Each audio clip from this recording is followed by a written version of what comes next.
The Bible is the most historically accurate book ever penned. Hundreds of ancient discoveries verify its accuracy, and here's a list of 9 of those. Number 1, the Pilate inscription. In 1961, in an Italian-sponsored dig in Caesarea, archaeologists uncovered a stone that had a Latin inscription on it that said Pontius Pilatus, prefect of Judea.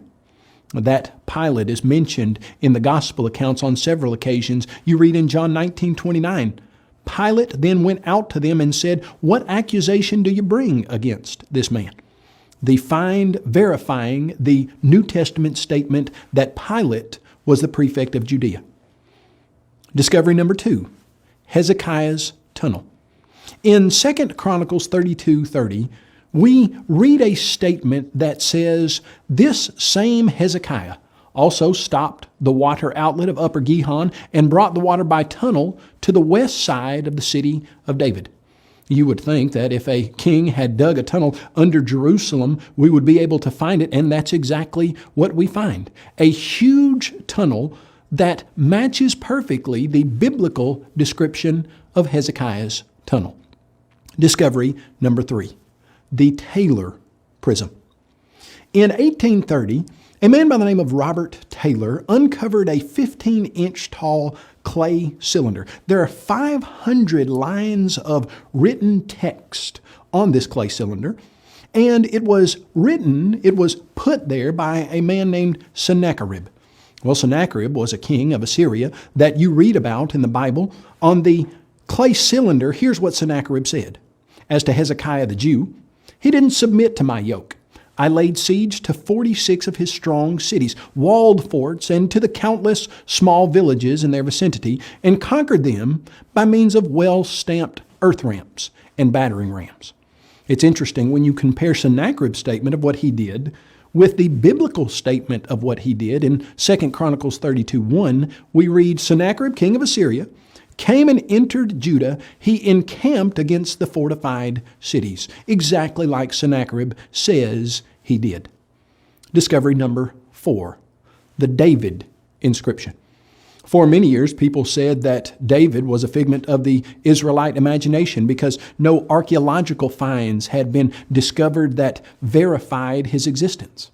And yet, in 1993, in Tel Dan, there was a man who was working named Avraham Biran who discovered a stone, and on that stone was the inscription of an Israelite king from the house of David.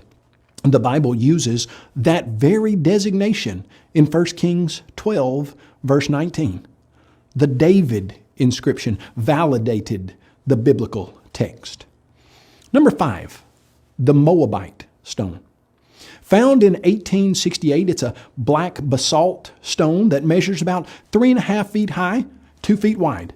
On that stone, Mesha, the king of Moab, cut lines of text in about 850 BC. Mesha mentions that Omri was the king of Israel who had oppressed Moab, but then Mesha says he saw his desire upon Omri's son and upon his house.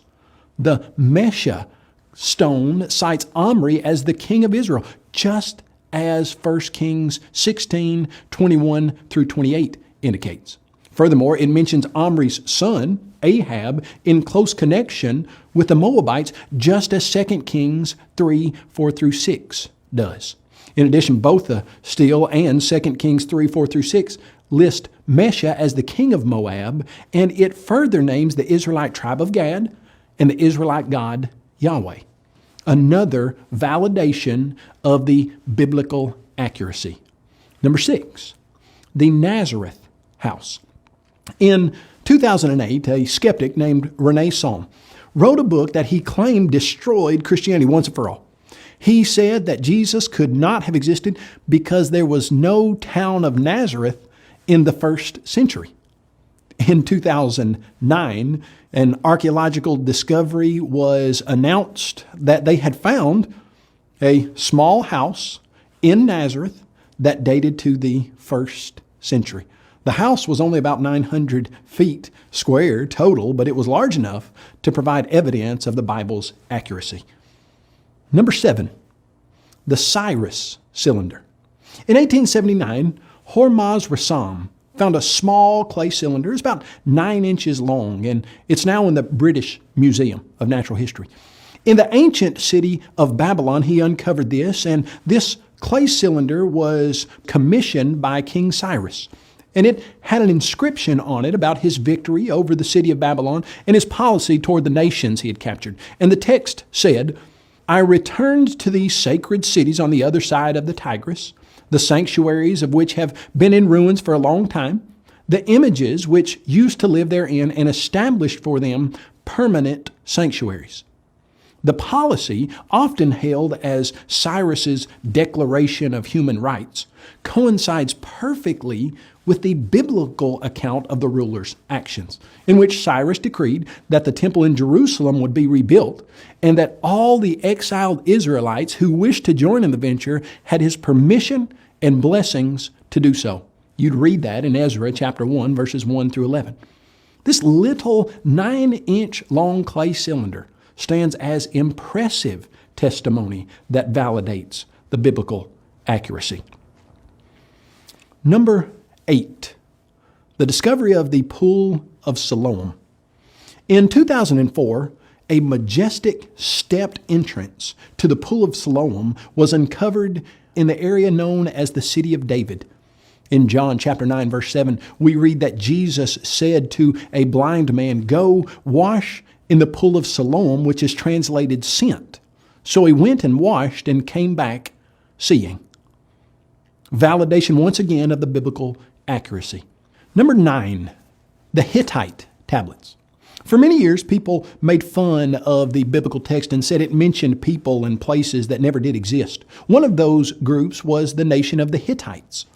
But in 1906, Hugo Winkler was doing some excavation in the Turkish city of Baghdaz Koy. There he uncovered 10,000 clay tablets that documented the history of the Hittite nation, and they discovered that that area was the capital of the Hittite nation. In Joshua chapter 11, we read about the Canaanites in the east and the west, and the Amorite and the Hittite. In 1906, Hugo Winkler discovered the Hittite nation that the Bible had mentioned some 3,000 years before. The Bible is the most historically accurate book ever penned.